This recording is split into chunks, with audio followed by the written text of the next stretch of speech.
All right, here's what I got done today. I was able to finish cutting this section of the yard.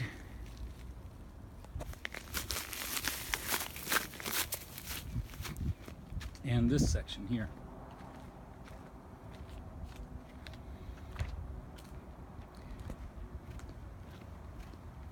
This is the waste, and this as well. I packed that down as much as I can. So I'm just gonna have to wait for the trash pickup today. As you can see, these are also full. So I am just gonna have to wait to finish cleaning that up.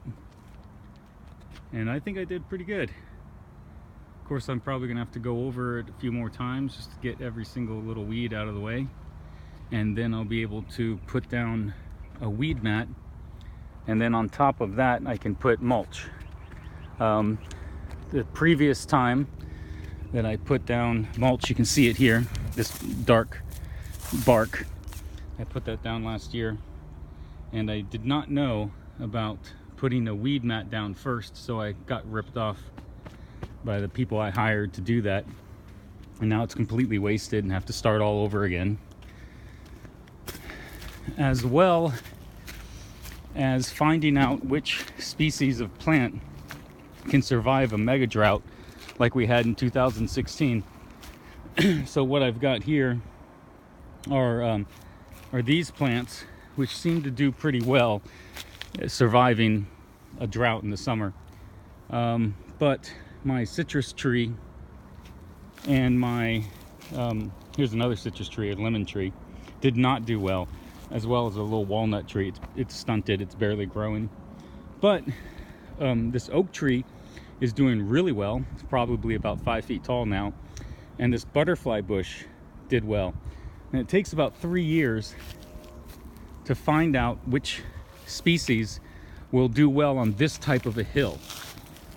Because we're on such a steep hill, I can illustrate that more from being at this top of the house. You can see how steep the hill is. The problem is the water and moisture goes right off, so I've piled up mulch around these trees. I'm learning more and more each time I do this. That'll help keep it from drying out. This is an apple tree, so is this. They're not doing so well, but this tree or shrub here, that one's doing really well. And again, the butterfly bush is doing really well. So I'm going to plant this jasmine and butterfly bushes in the negative spaces after I lay down the bark, and that should make the yard look a lot better and also be drought resistant. The pomegranate trees that I have here are actually quite a lot of maintenance, and I may have to replace them. This hill is a completely different environmental need than a flat area, especially since it faces the sun. So there's the sun, and it just beats down on these poor plants. In a few years, there should be some shade from these trees, like you can see here, and that will help keep the ground plants from dying. It doesn't matter if I water them. I water these every single day. It doesn't matter. They dry out so fast, and just the moisture just goes straight down and evaporates. So I'm learning more about the nature of the yard. You can see I've planted some oak trees here, a little oak tree there, and a few more over here. And I also planted a mulberry here, and 3 oak trees here, and an oak tree there.